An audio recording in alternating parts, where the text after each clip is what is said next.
বিসমিল্লাহির রহমানির রহিম।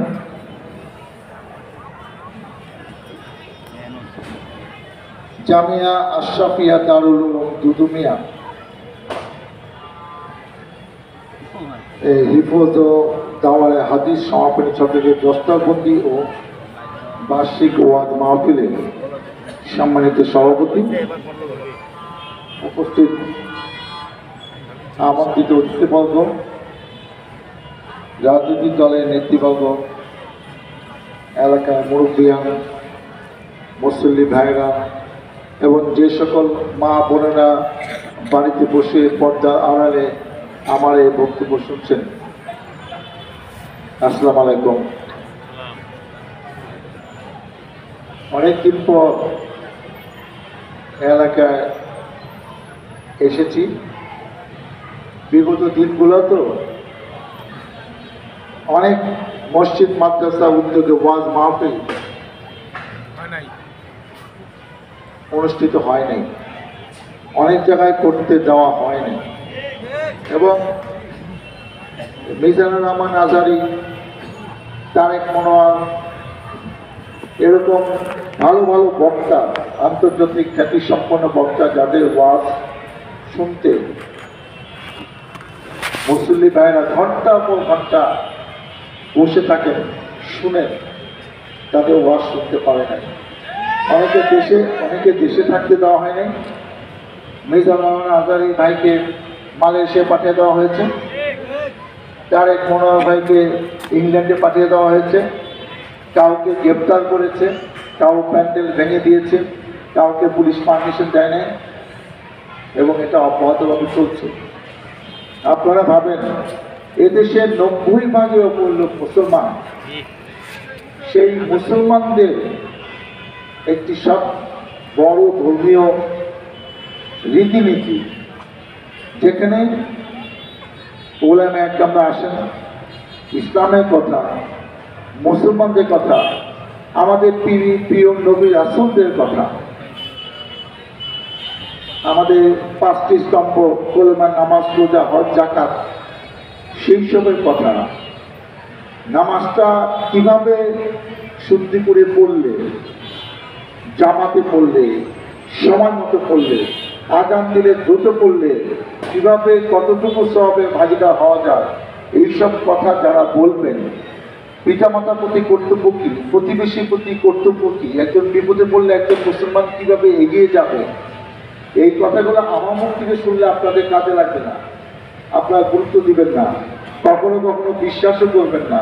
কিন্তু ওনাদের মতো লোকেরা যখন বলবেন, আপনারা এটা গুরুত্ব দিবেন, হৃদয়ে ধারণ করবেন এবং মাহফিলের শেষে কিন্তু একটা দোয়া হয়।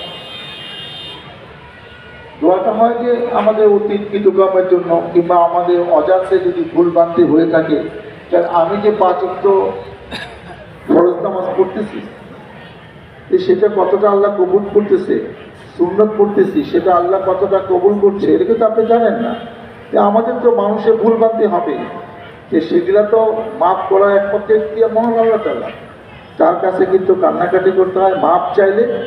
এবং অনেকে অনেক ভুলভ্রান্তি কিন্তু আমরা বুঝতে পারি যে আমার এটা ভুল হচ্ছে, আমি এই কাজটা করা ঠিক হয় নাই।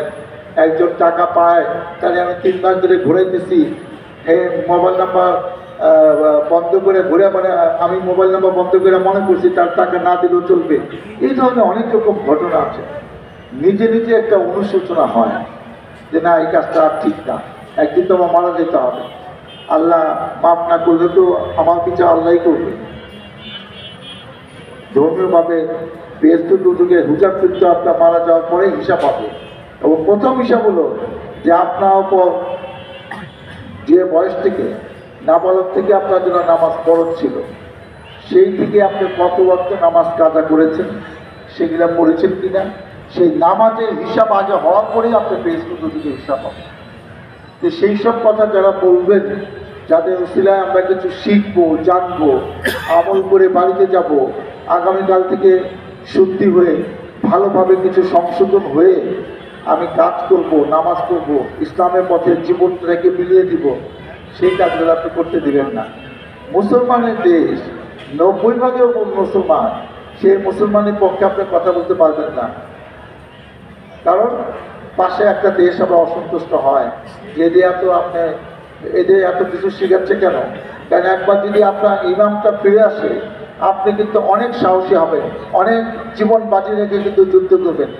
আপনি যখন ওনারা কথা বলতে পারবেন না, আপনার মনোবলটাও একটু দুর্বল হয়ে যাবে। এই কাজটাই কিন্তু তারা অব্যাহতভাবে করেছে, কিন্তু আসলে কি শেষ রক্ষা হয়েছে?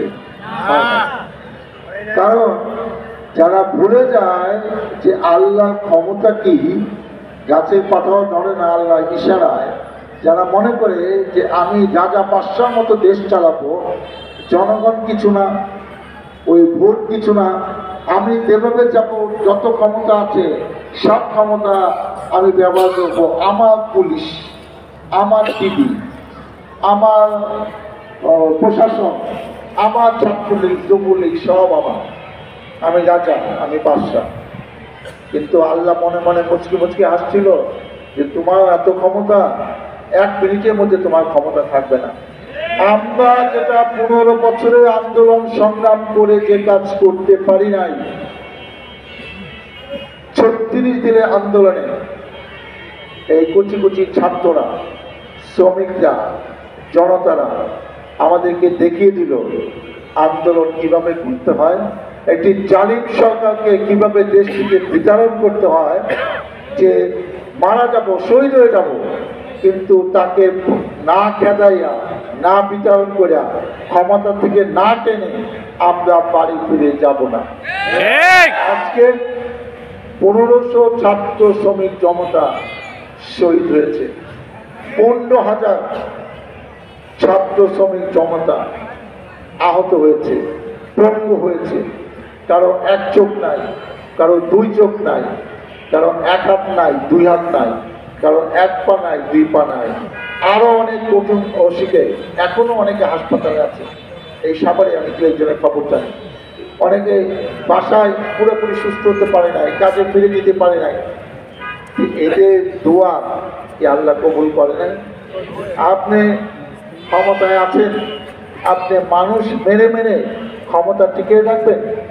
আপনি শেষ মুহূর্ত পর্যন্ত ক্ষমতায় থাকতে চেয়েছিলেন, পুলিশ আর্মিকে বলেছে তোমরা গুলি করো না, কেন লাগলে আরো 10,000 লোক মেরে ফেলা, আমি ক্ষমতা ছাড়বো না। এবং শেষ পর্যন্ত হেলিকপ্টার থেকে গুলি করা হয়েছে, আমরা নিজেরা দেখছি, টিভি পর্দায় ভাইরাল হয়েছে। এবং আমরা 2 একজন বাচ্চা, 2 বছরের শিশু মার সাথে কুলে এসা হুইচেল হচ্ছে, বারান্দা দিয়ে দেখতেছিল নিচে কিসের মিছিল চায়, কি হচ্ছে। 2 বছর 3 বছরের শিশু মারা গেছে। এটা বাংলাদেশ? এর জন্য 30 লক্ষ শহীদ হয়েছিল, 2 লক্ষ মা বোনা ইজ্জত দিয়েছিল। সেই স্বাধীনতার নাম এই যে তাদের পক্ষে কথা না বললে রাজনীতি করতে দিবে না, তাদের দলে কেউ না থাকলে ভোট দিতে দিবে না, থানা যাকে ইচ্ছা তাকে ধরে নিবে। এত ক্ষমতা পুলিশের জীবনে ছিল না যে মামলা ছাড়া যাকে ইচ্ছা তাকে বাসায় ধরে নেয়। আমাদের এমন কোনো নেতাকর্মী নাই যার নামে একটা মামলাও নাই। বহু নেতাকর্মী আছে মাসকে মাস জেল কেটেছে।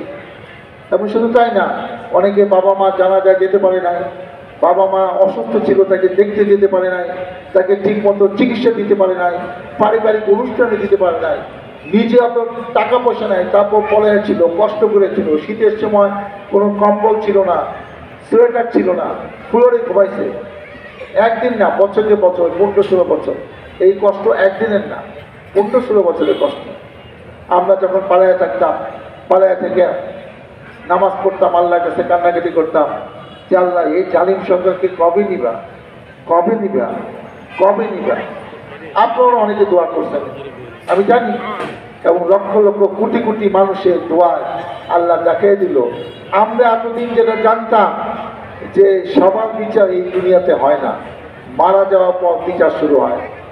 আল্লাহ মনে মনে করল না, বাংলাদেশের লেগে একটা দৃষ্টান্ত থাকা দরকার, তুই খুব বেশি পারছ, তোর বিচারটা এই দুনিয়াতে এই করে দেওয়া যায়, যাতে আর কোনোদিন এরকমভাবে কোনো জালিম সরকার আইসা মানুষকে শোষণ কইরা, মানুষের সম্পদ লুণ্ঠন কইরা, হাজার হাজার লক্ষ লক্ষ কোটি টাকা বিদেশে পাচার কইরা তুই দম্পতি নিয়ে বলবি যে আমার টেলিভিশন, আমার পুলিশ, আমার আর্মি, আমার সব কিছু আমার বাবাদের স্বাধীন করছে, এটা যেন বলতে না পারিস। আল্লাহ তাকে দিল যে এত অহংকার ভালো না। সব কিছুর সীমা আছে, সীমা লঙ্ঘনকারীকে আল্লাহ কখনোই পছন্দ করে না। ঠিক। এবং সেই শিক্ষা কিন্তু বাংলাদেশের মানুষ দেখলো, এবং আমাদের জন্য শিক্ষা হলো যে বাড়াবাড়ি করলে তাদেরকে কিভাবে বিদায় দিতে হয়, এটা আমরাও জীবন দশায় দেখে যাব, যাতে আমরাও কিছু হইলে, আপনাদের ভোটে কিছু হইলে মনে থাকে যে আমরাও যেন সীমা লঙ্ঘন না করি, আমরাও যেন নিয়মের মধ্যে চলি, জনগণকে কষ্ট না দিয়া, ভোগান্তি না দিয়া, জনগণের সেবা, সত্যিকারে যেটা সেবা। এক সময় আমরা যখন এমপি ছিলাম তখন এমপিদের একটা তাও দাম, মর্যাদা, সম্মান ছিল। এরপরে যারা বিনা ভোটে হয়েছে, যারা ভোটে হয় না, তাদের আবার দাম সম্মান কি। কিন্তু অবস্থাটা এমন খারাপ হয়ে গেছে, মানুষ আর কাউরে বিশ্বাস করে না যে আমরা যা করতেছি এটাকে হাসা করতেছি না মিশা করতেছি। এই কথা কওয়ার পরে কি এই কথাগুলো আমি ভুলে যাবো?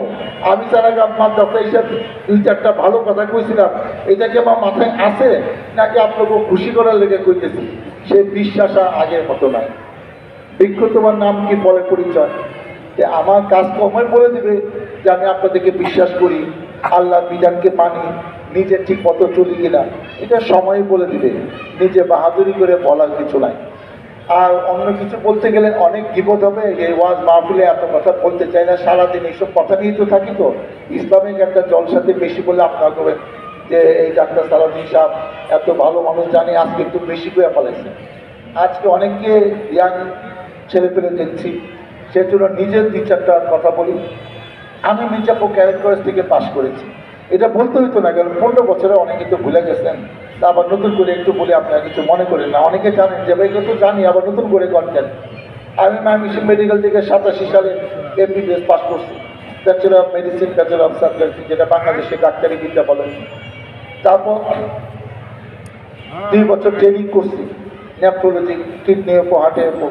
তারপর BCS পাস করে 5 বছর চাকরি করছি, এবং ফার্স্ট ক্লাস গেজেট অফিসার চাকরি কিন্তু রাষ্ট্রপতি আদেশক্রমে সিনিয়র সহকারী সচিব কিন্তু আমাদেরকে চিঠি দিছে। সেইভাবে কিন্তু আমাদের প্রথম পোস্টিং হয়েছে 91 সালে কিশোরগঞ্জ ইটনাতে, হাওড়া এলাকা। তারপর 90 থেকে ভর্তি হয়ে সাভার এলাকায় আসি। এইখানে 2 বছর 3 বছর চাকরি করে 96 সালে চাকরি ছাড়লাম, কারণ সরকারি চাকরি করলে সংসদ নির্বাচনে অংশগ্রহণ করা যায় না, মনোনয়নপত্র দেওয়ার আগে তোমার চাকরি ছাড়তে হবে। সেই ছেলে 96 সালে আপনার ভোটে আমি এমপি হইলাম, 2001 সালে আপনাদের ভোটে আবার দ্বিতীয়বার এমপি হইলাম। 10 বছরের এমপি ছিলাম। আমার বাবার নাম দেওয়ান ইদ্রিস, উনি 90 সালে মারা গেছে 70 বছর বয়সে। উনি যখন প্রথম চেয়ারম্যান হয় তখন তার বয়স 23 বছর, 1943-তে, এবং 45 বছর একটানা উনি 80 ইউনিয়ন, এবং পরবর্তীতে যখন ইউনিয়নটা ভাগ হয়ে 80 ইয়াকো হয় স্বাধীনতার পরে, তখন কিন্তু ইয়াকো ইউনিয়ন 9 বা পরপর একটানা চেয়ারম্যান হয়েছে। এবং অনেকে এখানে বয়োজ্যেষ্ঠ মুরব্বী থেকে বুঝতে পারতেছি, 1973 সালে আওয়ামী লীগের বিরুদ্ধে নির্বাচন করছিল এই মোনার্জনের বাবা আনার্জন কাকার সাথে। আনার্জন কাকা মার্কা নৌকা, ওনার মার্কা হলো কুড়েঘর, মুজাফর নগরের পার্টি থেকে। ওই সময় কত ভোট পেয়েছে সেটাই ইম্পর্টেন্ট না, ইলেকশন করে দাঁড়ায় থাকা। ইলেকশন করে আওয়ামী লীগের বিরুদ্ধে কারো বাড়িঘর জ্বালায় দেয়, কাউরে ধরে নিয়ে আলু মেরে ফেলায়, অনেক কাহিনী, সেই কাহিনী আজকে বলবো না। তারপরে আমার ছোট ভাই 2 বার পরিমাণের চেয়ারম্যান হয়েছে, যেমন মোহাম্মদ মঈনুদ্দিন বিপ্লব। তারপর 2014 সালে আপনাদের ভোটে ভাইস চেয়ারম্যান হয়েছে আমার বোনের হাজব্যান্ড হুমায়ুন ভাই। এই ইউনিয়নে 84 থেকে 2011 27 বছর একটানা চেয়ারম্যান ছিল। আমি একটা রাজনীতি পরিবারের সন্তান। শেখ হাসিনা আমাদের 15টা বছর খেয়ে ফেলল। আমরা নির্বাচন করলাম 8 সালে। সেই নির্বাচন কি হয়েছে আপনারা জানেন। 14 সালে 153 জন তারা জোর করে পাস করে গেল না, বিএনপি ইলেকশনে যায় নাই। 2018 সালে দিনে ভোট ডাকতে হইল, নির্বাচন করলাম, আপনারা ভোট দিতে পারেন না। যে জনগণই ভোট দিতে পারে না, 2% লোক ভোট দিচ্ছে, সেখানে তো হিসাব নিকাশ দরকার নাই। এই 2024 সালে নির্বাচন তো কয়েকদিন আগে, আপনারা কেউ বলেন নাই। আমি মাত্র 3 বার জেল খাচ্ছি, এখনো আমার নামে 53টা মামলা আছে। এগুলা কবে শেষ হবে জানি না, সরকার বলছে আস্তে আস্তে শেষ করবো, আল্লাহ জানে কি হবে। আমরা যে কথাটা বলতে আসছি, যারা যেরকম করেছে তাদের বিচার হয়েছে, প্রচলিত আইনে তাদের কম বেশি সবারই বিচার হবে। আমরা মনে করছি হয়তো 1 বছর পরে নির্বাচন হবে, জাতীয় নির্বাচন, সেখানে জনগণের ভোটে প্রত্যেক এলাকায় এমপি হবে, একটি দল ক্ষমতায় আসবে। যে কথাটা আমি বলতে চাই, একবার স্বাধীনতা হইল 71 সালে, আবার 24 সালে আরেক স্বাধীনতা হইল, গণতন্ত্র পাইল। এইভাবে বাঙালিকে নিয়ে কতদিন এইভাবে অত্যাচার ছিল। ওরা ছিল পাকিস্তানি, এবং ওদের থেকে তো এরা আরও বেশি খারাপ। আপনি আমাদের কত হাজার হাজার নেতাকর্মীকে মেরে ফেলছে, গুম করছে, আয়না ঘর বানিয়েছে, যাদেরকে 8 বছর আটকে রাখেন। আপনি বলেন একজন মহিলা জানে না তার স্বামী বেঁচে আছে কি নাই, সে 8 বছর ধরে একটা বিশেষ সময় বন্দি করে রাখছে, পরিবার জানে না, সন্তান জানে না তার বাবা এখনো বেঁচে আছে। এটা কোনো কথা? এবং যে একটা ঘটনা আছে যে ওয়াইফ বিয়ে করে ফেলছে, ধরে নিচ্ছে তার হাজব্যান্ড মারা গেছে, হাজব্যান্ড এসে বলবো আমি তো মারা যাই। এগুলার সমস্যা কে করবে বলেন? এই যে একটা সামাজিক ইয়ের মধ্যে পেল। ঢাকা ইউনিভার্সিটি থেকে পাশ করে একজন পুলিশ কর্মকর্তা পুলিশ ডিপার্টমেন্টে যোগদান করছে 2024 সালে আগস্ট মাসে। সে এডিশনাল এসপি ঢাকা পাই পেলে যুব সমাজ শ্রমিকরা উৎসাহ হয়ে, যে পুলিশ এত অত্যাচার করছে, থানার দিকে যাচ্ছিল, অনেকে মারা গেছে, 6 জনকে তার নির্দেশে গুলি করে হত্যা করা হয়েছে। তারপরে তাদেরকে 6টা ছাত্রদের তাদেরকে ভ্যান গাড়িতে শোয়ানো হয়েছে, শোয়া পেট্রোল ঢেলে দিছে, আগুন দিয়ে দিছে। একজন একজনের মুসলমানের লাশ জানাজা ছাড়া এই কাজ করতে পারে আমি জীবনে শুনি নাই। এর বিচার আল্লাহ কি দিবেন, উনি সেটা টের পাবেন। সৌভাগ্য উনি গ্রেপ্তার হয়েছেন এবং ওনার দৃষ্টান্তমূলক শাস্তি হবে, এতে কোনো সন্দেহ নাই।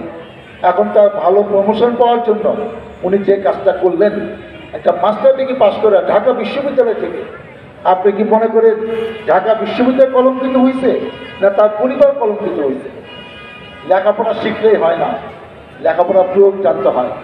আমার ফ্যামিলি যদি খারাপ থাকে, আমি মানুষ হইনি তো, আমি তো অমানুষ।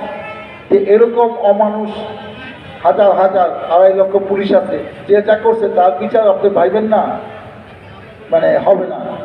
অনেক রকম বিচার আছে, কিছু মামলার বিচার, কিছু মনস্তাত্ত্বিক বিচার, কিছু প্রকৃতির বিচার, কিছু আল্লাহর বিচার। অনেকে আছে মসজিদে যে নামাজ পড়ে না সে মসজিদ কমিটির সভাপতি, যে লেখাপড়া জানে না সে মসজিদ মাদ্রাসা স্কুল কলেজের সভাপতি। এদের জন্য নিয়ম করা হয়েছে যে না, আমি স্কুলের সভাপতি হলে BA পাস রাখবো, কলেজের সভাপতি হলে MA পাস রাখবো। এগুলোর নিয়ম এগুলোকে বানাইছে। প্রাইমারি স্কুলের সভাপতি হলে BA পাস রাখবো, যাতে তোমরা যে আওয়ামী লীগের সময় যত্র যে কেউ হয়েছে একটা কাজ করছে, সব প্রতিষ্ঠানের টাকাগুলো মোটামুটি ধ্বংস করে ফেলেছে। বাচ্চাদের টাকাতে স্কুলের টাকা ইনকাম হয়, সেই টাকাও যারা খেয়ে ফেলাইছে, নষ্ট করছে, তাদের বিচার হবে না? আল্লাহ মসজিদের টাকা যারা ধ্বংস করছে, ক্ষতি করছে, তাদের বিচার হবে না? তার নামে মামলা হয়েছে কি হয়েছে না, এটা ইম্পর্টেন্ট না। গিয়ে দেখেন সে ঘুমাইতে পারতেছে না, অপেক্ষা করেন। অনেক রকম বিচার আছে। আমাদের বয়স 63 বছর, অনেক মানুষকে দেখছি, অনেক মানুষের অনেক ক্ষমতা দেখছি, কোনো ক্ষমতা শেষ পর্যন্ত থাকে না। ক্ষমতা থেকে আল্লাহর ক্ষমতা। যে কথা বলে বিদায় দেব, জানি না কতদিন বাঁচব। আব্বা জীবন দশা পর্যন্ত 70 বছর পর্যন্ত মানুষের পাশে ছিল। এত কিছু পরে কিন্তু দেশ ছেড়ে কোথাও যায়নি। ইচ্ছা করলে অন্য দেশে গিয়ে সিটিজেন হইতে পারতাম। আমরা দেশকে ভালোবাসি। আমার বাবা শুয়ে আছে জিরাপড়ে, আমারও মারা গেলে জিরাপড়েই দাফন হবে। আমি MP হইলাম কি হইলাম না কিচ্ছু আসে যায় না। আমি জনগণের সাথে থাকতে চাই, পাশে থাকতে চাই, তাদের জন্য কিছু করতে চাই। যদি আল্লাহ তৌফিক দেন তাহলে আপনাদের পাশে থাকবো, আপনাদের সাথে থাকবো, আপনাদের মানে সেবা করার সুযোগ পাবো। আল্লাহর উপর ছেড়ে দিলাম, আপনাদের সেই জন্য দোয়া চাই। আজকে যেহেতু এসছি, কবে আবার এখানে আসবো জানি না। আমি ব্যক্তিগতভাবে এই মাদ্রাসার জন্য 25,000 টাকা অনুদান আমি দিয়ে যাচ্ছি, আপনারা আমার জন্য দোয়া করেন। আল্লাহ হাফেজ।